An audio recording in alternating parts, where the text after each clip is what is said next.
आप देख रहे हैं न्यूज एंड चैनल। आप सभी का इस्तकबाल है न्यूज एंड चैनल पर। आइए देखते हैं आज की अहम खबरें।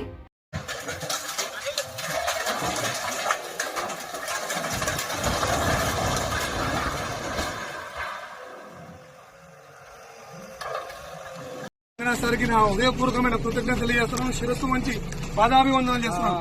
మా ప్లాట్లు 1980s లో కొన్నాము. ఇప్పటి వరకు నానా ఇబ్బందులు పడుతుంది.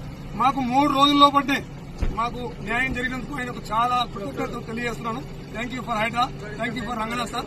ముఖ్యమంత్రి రేవంత్ రెడ్డి గారికి మా యొక్క హైడ్రా తెచ్చినందుకు ఆయనకు కూడా శిరస్సు మంచి పాదాభివందనలు తెలియజేస్తున్నాం.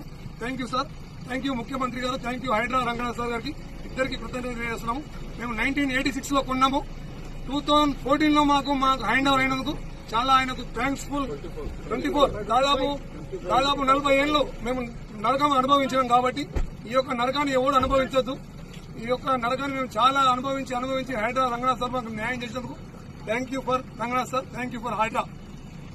86లో ఈ లేఅవుట్ అయ్యిందండి. లేఅవుట్ అయిన తర్వాత ఈ పాస్బుక్లు దొంగ పాస్బుక్లు ఎవరో వచ్చి ఎంఆర్ఓ వాళ్ళు డబ్బులు తీసుకొని ఇచ్చిండు. 2009లోనే ఇస్తే మేము ఆర్డీఓ దగ్గరికి కలెక్టర్కి మేము అప్పీల్కి పోతే వాళ్ళు క్యాన్సిల్ చేసేసారు.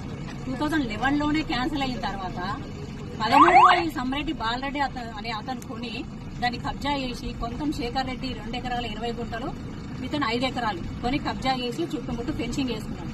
దాన్ని కడీలు పీకని కనుకోతే మిమ్మల్ని చంపేస్తాము అనేసి పోలీస్ స్టేషన్ పోతే పోలీసులు కూడా ఇన్ని సంవత్సరాల నుంచి వాళ్ళకే వంత వాడిరండి. మున్సిపల్ ఆఫీస్లో మేము కంప్లైంట్ ఇచ్చినా యాక్షన్ తీసుకోలేదు.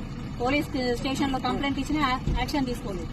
స్టేటస్ కో ఇద్దరు మెయింటైన్ చేయాలి, ప్లాట్ ఓనర్స్ ల్యాండ్ ఓనర్.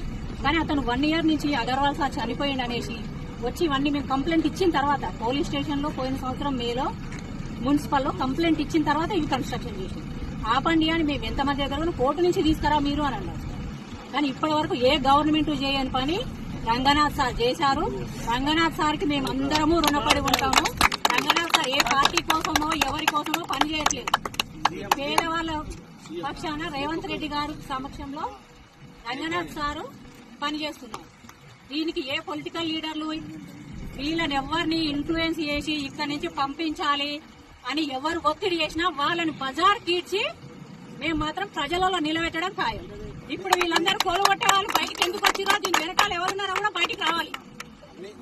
ఇంతమంది వ్యవస్థలను నాశనం చేస్తారు అంటే దీని వెనకాల పొలిటికల్ లీడర్ ఉన్నాడా? ఎవరున్నారు? ఒక అన్యాయం చేసేవాడికి ఇంతమంది కొమ్ము కాస్తారు. 170 మంది ప్లాట్ ఓనర్స్ ప్లస్ వాళ్ళ మీద ఆధారపడిన ఫ్యామిలీలు 1000 మంది ఉంటారు. 1000 మందిని కాదని ఒక్కడికి కొమ్ము కాస్తున్న వాడు ఎవడు? సాటుగుండి ఫోన్ చేయడం కాదు, రమ్మనండికి వస్తే అప్పుడు ఆపేస్తారు డీసీపీలు, ఏంటి జేసీపీలు. అప్పటి వరకు ఆపొద్దు. మీరు ఆపిరంటే మేము ఇక్కడ పెట్రోల్ పోసుకొని తగలాడిపోతాం. మేము ఇక్కడనే తగలాడిపోతాం. మీరు ఇప్పుడు న్యాయం